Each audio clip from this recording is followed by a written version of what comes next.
Graham, first of all, big night for the company, a new champion crowned tonight. How do you feel the event went? Big success for us, sold out arena.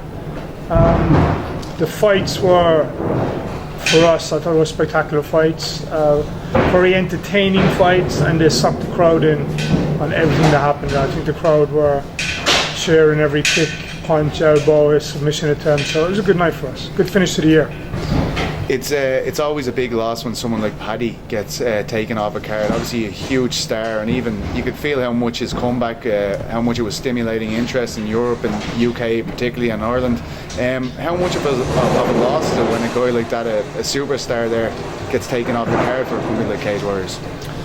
It's a big loss depending on where he is on the card. I don't think a lot of people realise. I think Paddy was a late addition to London because we didn't know whether he was going to be fit to fight or not. So we kind of had the card built, and we had one spot left open if we got the green light that Paddy was good to go.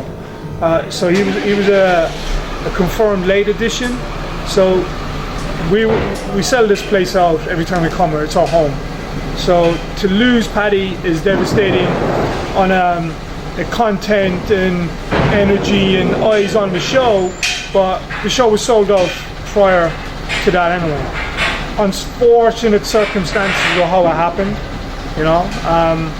But Paddy'd be probably on the first show of the year. We're going to Manchester, it's not far from his hometown, so probably answering your next question is that's where he'll be, yeah.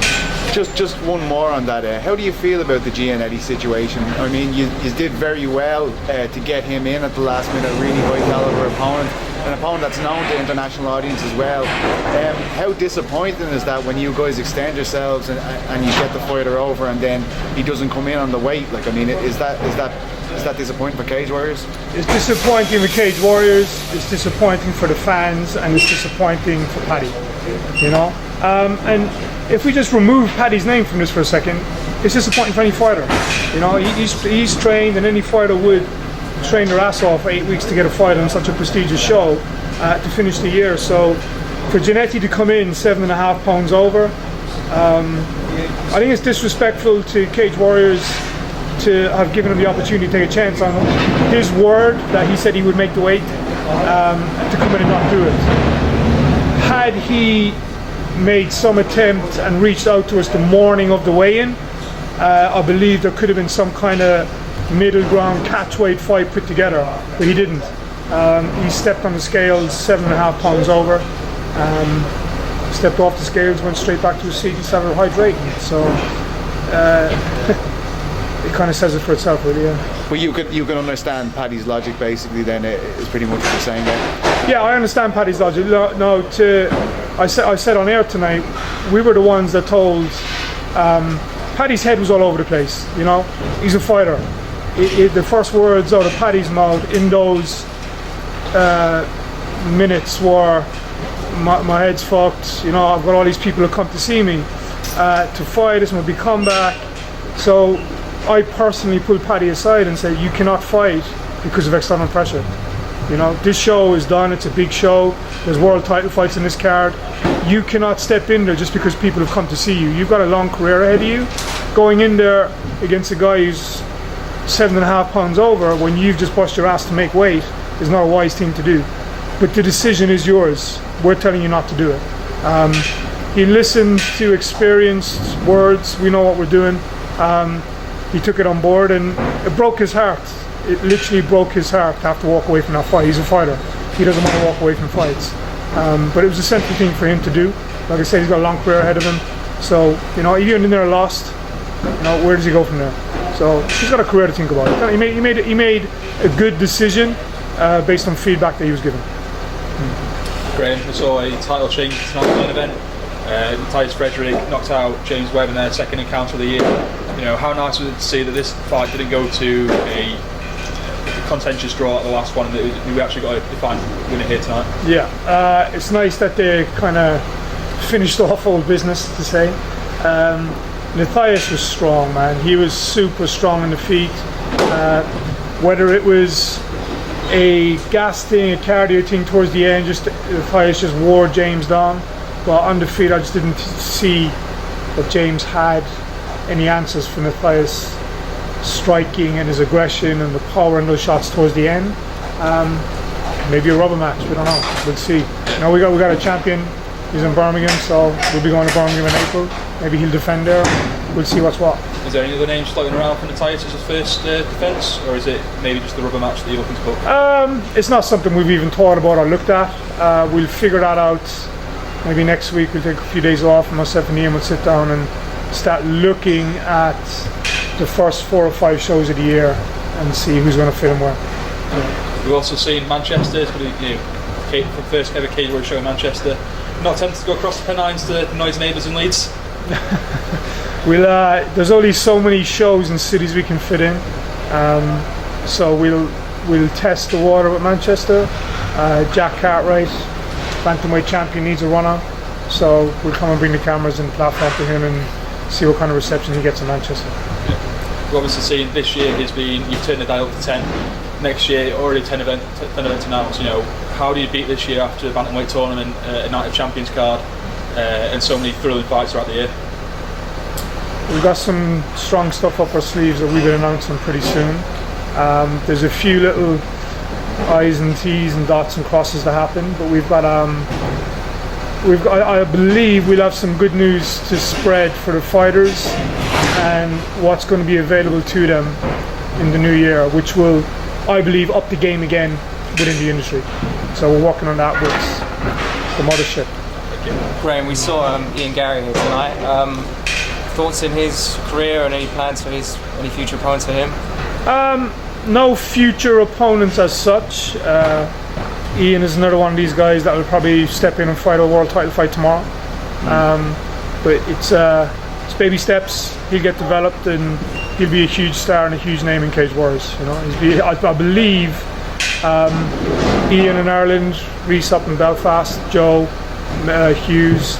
We're starting to build that Irish scene again, so we've got strong plans 2020. And you mentioned Jack Cartwright earlier.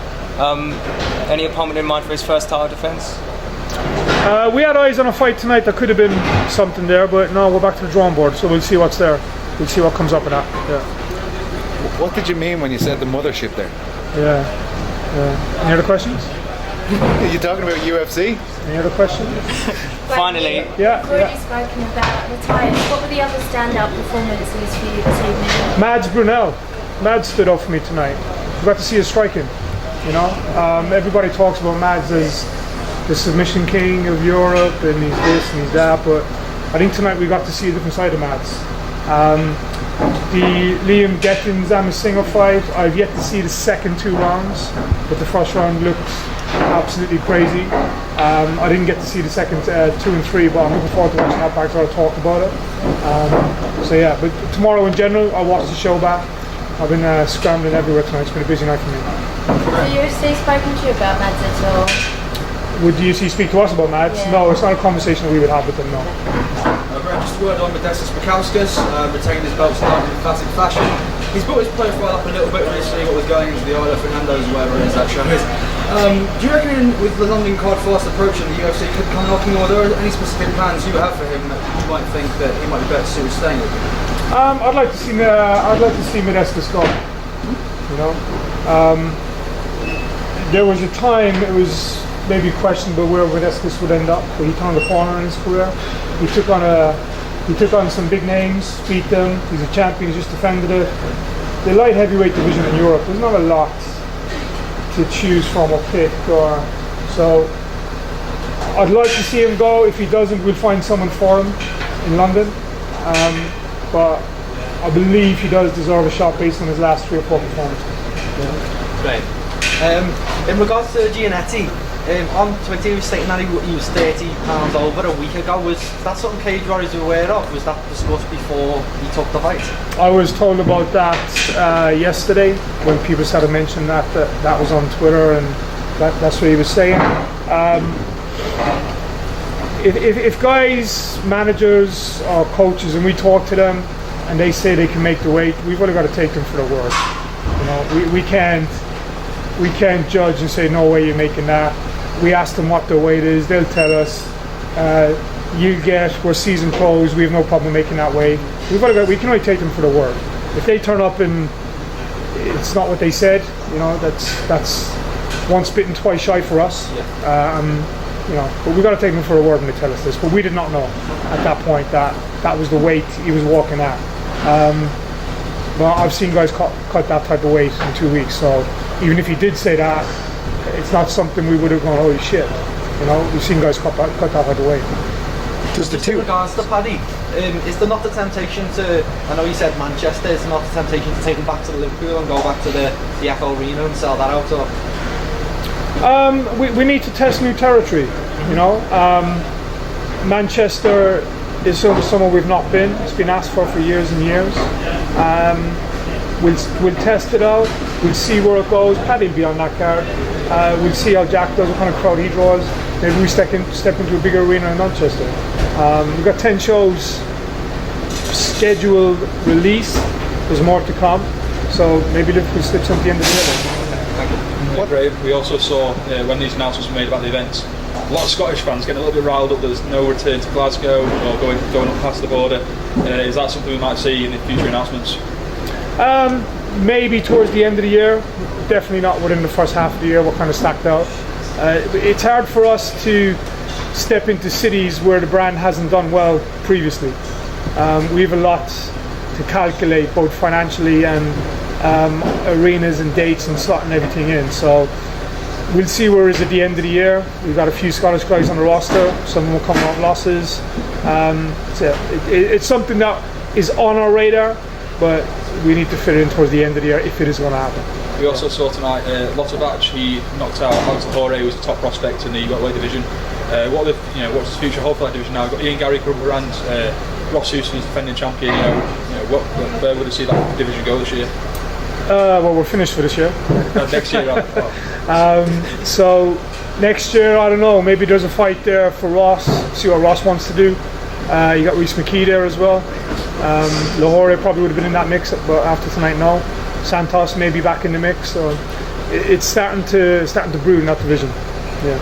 You're still looking to match Ross Houston then, despite some of the back and forth on Twitter and the criticism is levelled at Cage Warriors recently? We're all behind Ross. When Ross is ready, we're happy to put him on the card.